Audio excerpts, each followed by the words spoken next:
Olá, tudo bem? No vídeo de hoje eu quero falar um pouco sobre o conceito de realismo e realidade na literatura. Eu trago aqui algumas referências essenciais para que nós possamos compreender o conceito de realismo. Acima de tudo, devemos pensar que o conceito de realismo ele nos traz desde uma condição de observação de mundo, ou seja, de descrever a realidade vigente. E eu trago para que vocês possam compreender um pouco mais.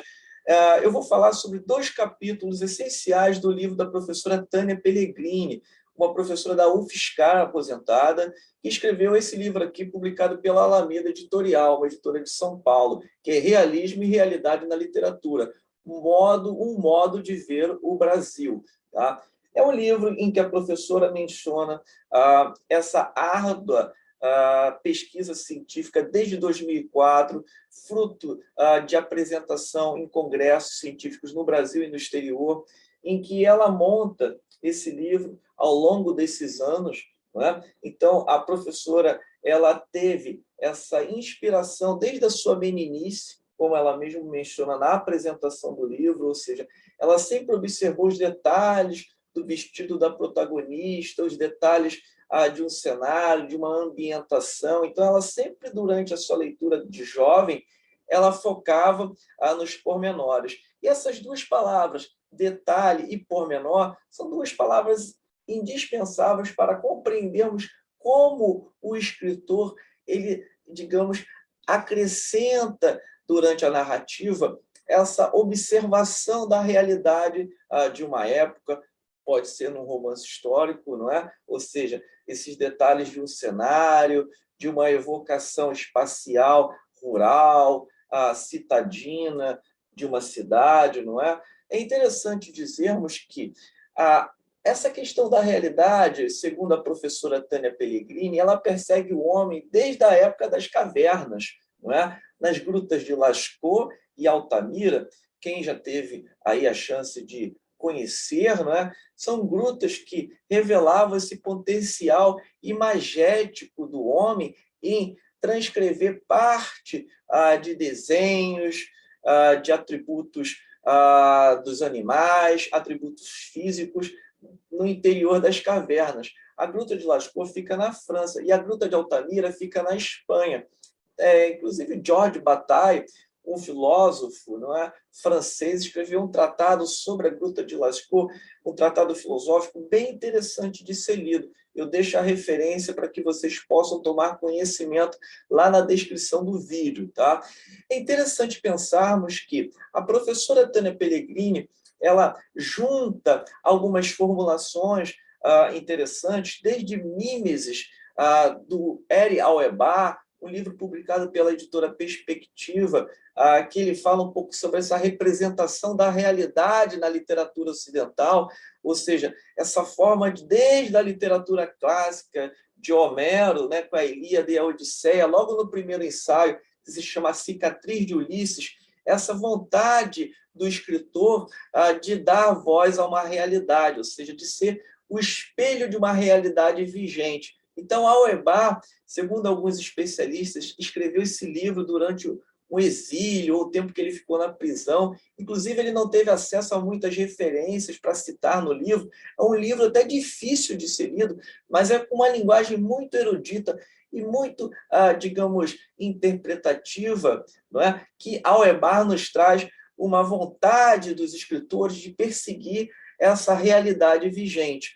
E a autora Tânia Pellegrini, além do livro do Auerbach, ela menciona também o ensaio Narrar ou Descrever, que é do húngaro George Lukács, que escreveu um romance histórico e História e Consciência de Classe. É digamos, um autor marxista, não é? Nasceu na cidade de Budapeste, então tem uma vasta produção científica. Morreu na década de 70, Lukács. E no Narrar ou Descrever é um ensaio muito relevante, inclusive eu utilizo o ensaio do Lukács em algumas investigações que eu faço sobre a questão do narrar ou descrever. Segundo ele, o Tolstói, no romance Ana Karenina, né, que é um romance que fala sobre essa história de adultério na Rússia, enfim, promove tratados filosóficos, tratados religiosos dentro da própria obra. Um romance muito curioso de ser lido. Ele fala que numa corrida de cavalos, no decorrer da história, o Tolstói exagera nessa exacerbação dos detalhes, dos pormenores, que deixa de ser um ato de narrar para ser um ato de descrever, ou seja, de detalhar, de dar essa exacerbação dessa corrida de cavalos. E o Theodor Adorno, segundo a professora Tânia Pellegrini, refuta essa ideia de uma descrição total em que o Lukács estava preocupado.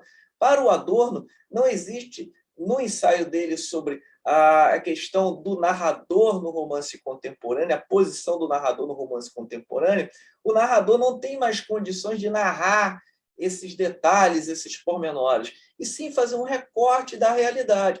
Então, grave muito bem essa palavra recorte e totalidade, porque são palavras, digamos, é uma dualidade um pouco antagônica. Por quê? Porque existe uma totalidade em que muitos escritores tentam abarcar, mas pensamos um pouco, é quase impossível, né, nós resgatarmos toda essa realidade vigente de uma maneira fidedigna, não é? De uma maneira retratista.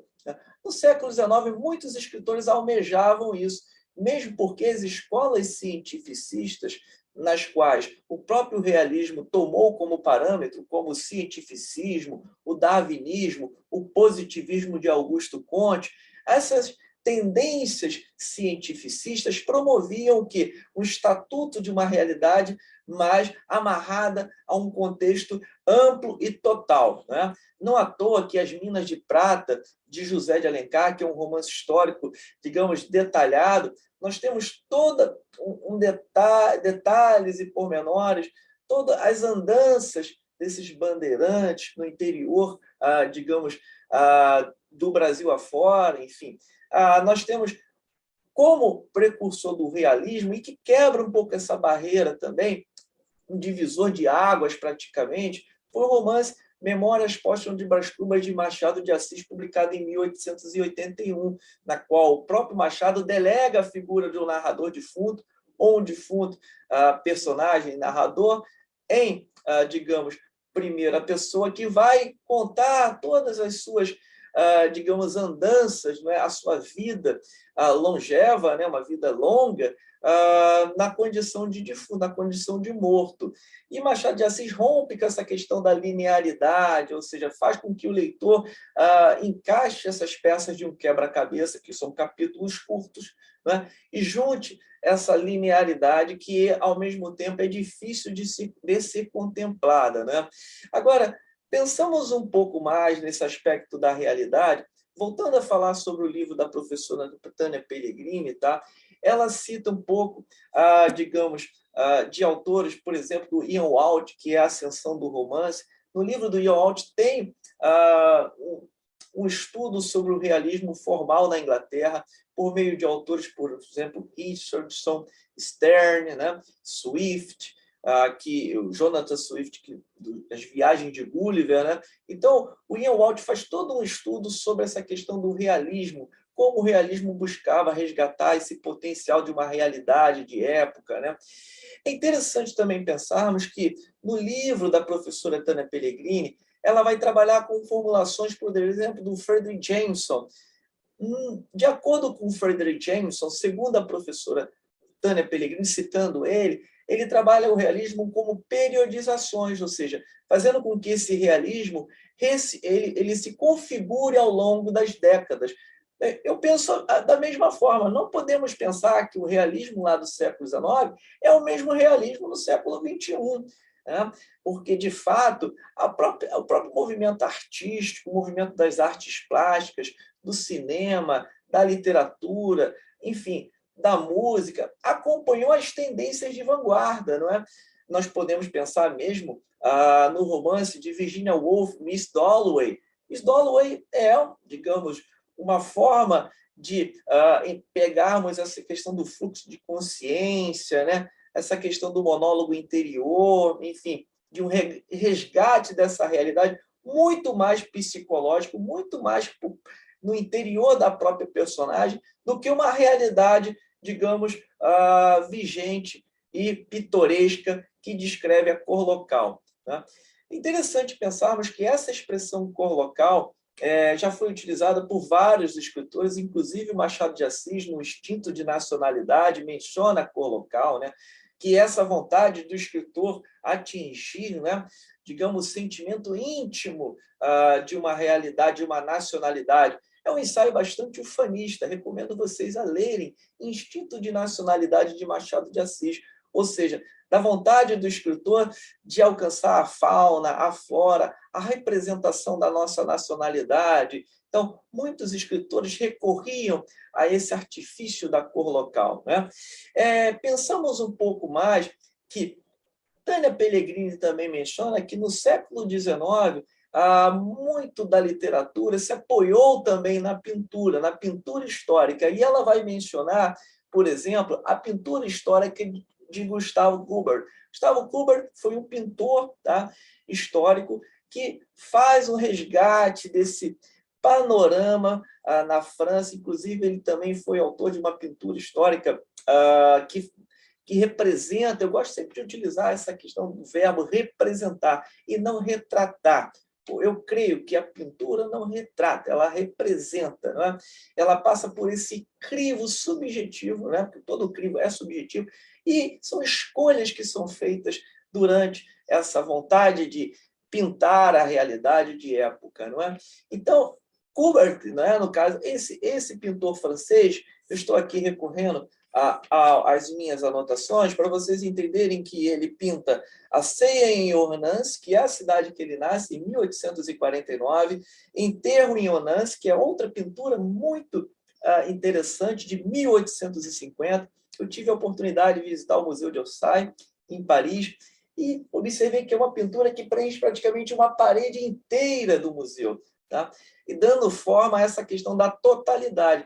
Eu esqueci de mencionar aqui, agora já aproveito a situação dessa questão da totalidade, que o Lukács também, no ensaio dele, O Romance Histórico, que é um ensaio publicado pela editora Boitempo, ele menciona, por mais que Tolstói, o escritor russo Tolstói, tenha vontade de descrever essa totalidade no romance Guerra e Paz, que é um romance caudaloso que fala sobre o avanço das tropas de Napoleão Bonaparte, enfim, dessa dominação imperial de Napoleão Bonaparte na Europa. Por mais que Tolstói tenha vontade de dar fôlego a essa totalidade, ele não conseguiu. Ele faz apenas um recorte, ele observa um ângulo de visão dessa totalidade, dessa realidade, para conseguir fazer uma espécie de apreensão dessa totalidade.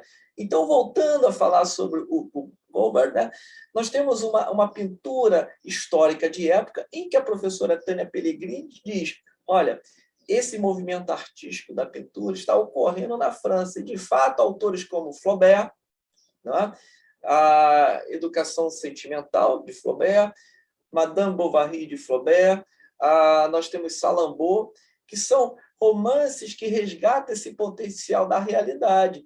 Zola, com Germinal, Émile Zola, publica também um romance naturalista, realista, em que ele narra, digamos, a história de Etienne. Etienne é uma personagem que luta ali, digamos, nas greves dos trabalhadores das minas de carvão na França, né? Inclusive é filme com o ator Gerard Depardieu. É um filme também interessante de ser lido, que faz alusão à obra do Zola, Émile Zola. Então é interessante dizermos também que a origem do realismo ganha força na França, né, e na Inglaterra. São os dois países em que a professora Tânia Pellegrini se debruça para compreender esse realismo. Tá? Então, essa apreensão da realidade está relacionada também às convulsões sociais que são resgatadas por parte de alguns escritores. Ou seja, esse dilema entre o capitalismo, né? Por exemplo, a Revolução Industrial no século XIX, né? Nós temos toda uma modificação de identificar a realidade de época, né? Em que as formas de resgatar o real é muito mais diferente antes da Revolução Industrial, né? Interessante também com a expansão dos estudos do processos biológicos, não é, da fisiologia humana também, né?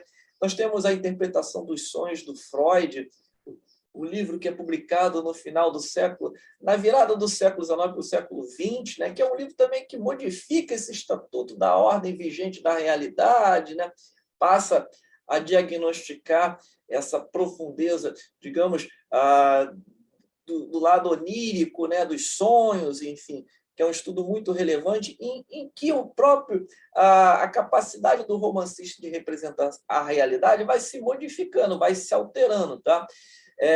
Então, como eu disse a vocês, a professora Tânia Pellegrini acredita que essas implicações políticas e ideológicas que percorrem a mente do próprio escritor também vai modificar esse estatuto da realidade, da representação da realidade, que é essa descrição. É um verbo muito interessante para entendermos como esse autor observa a realidade, passa por esse crivo, né? Seja ideológico, seja social, e ele vai escolher as palavras em que ele vai delimitar essa realidade.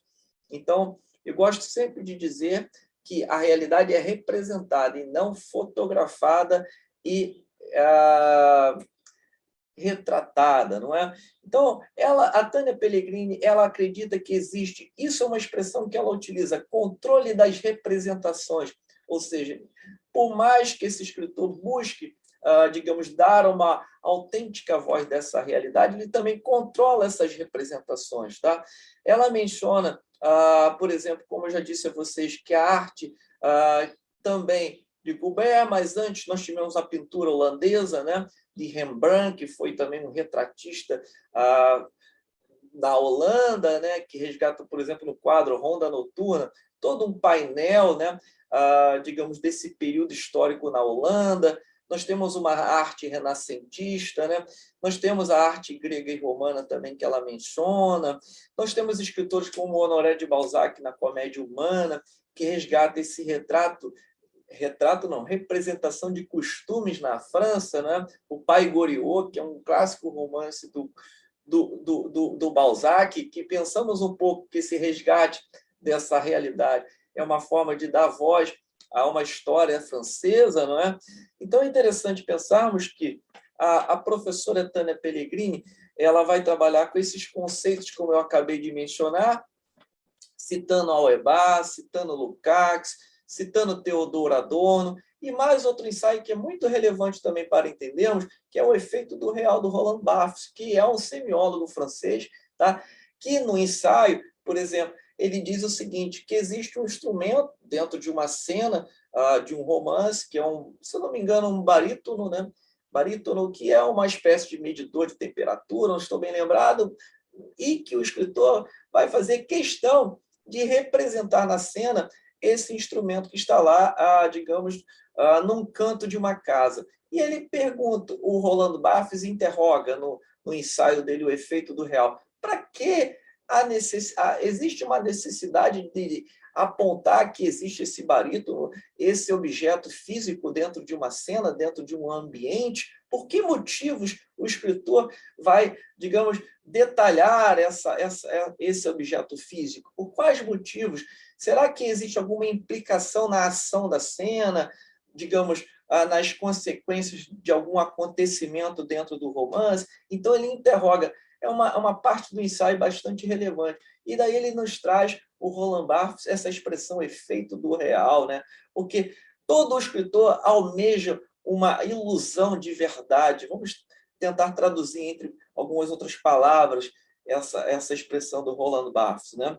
Então, a ideia do realismo no período que, digamos, nos traz Machado de Assis era um contexto racional, um contexto cientificista, radiografar e diagnosticar as mazelas, conflitos sociais, as convulsões sociais da sociedade, não é? Nós temos o que? A pintura histórica e social na França, uma busca do objetivismo, uma linguagem mais detalhada, mais pormenorizada, mais descritiva, não é?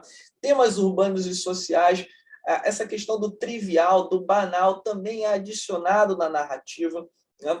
Ou seja, por meio de um acontecimento banal e trivial, os escritores se debruçam para construir um enredo, né? Isso é interessante dizer também, essa crítica ao enriquecimento burguês que a professora Tânia Pellegrini também nos traz, né? E, ao mesmo tempo, é dúbio, porque o próprio Fredric Jameson, citado pela Tânia Pellegrini, ele diz o seguinte, que ao mesmo tempo que o escritor faz uma crítica ao universo burguês, a essas camadas fortes do capitalismo vigente, esse escritor também ele lida com o próprio com a própria burguesia que ele faz parte, né? Ou seja, é ambíguo e dúbio, né? Porque, ao criticar a burguesia, esse escritor deveria ser um escritor fora desse ambiente, mas ele pertence à própria burguesia. E o Fredric James, com toda a razão, faz esse apontamento aqui citado no texto da professora Tânia Pellegrini. É interessante dizermos também que esse real ele passa pelo crivo da mediação. Essa palavra mediação também é utilizada no ensaio da professora, tá? E essa palavra mediação é interessante também pensarmos que o escritor observa a realidade, ele faz esse crivo, como eu disse a vocês, e ele recompõe essa realidade com os olhos em que ele, digamos, conduziu, né? No romance histórico, é muito curioso dizermos que alguns escritores chegam a viajar para algumas localidades para reconstituir esse cenário que já não existe mais, né? No caderno Ideias, do antigo Jornal do Brasil, é mencionado lá no ensaio sobre o romance histórico, que o escritor Moacir Clear ele ganhou uma bolsa da Companhia das Letras para viajar, tá? Para um estado brasileiro, não estou lembrado qual, para conseguir, digamos, captar essa realidade vigente e representá-la no seu romance. Tá? Então, é interessante dizermos que algumas editoras chegam a patrocinar também alguns escritores.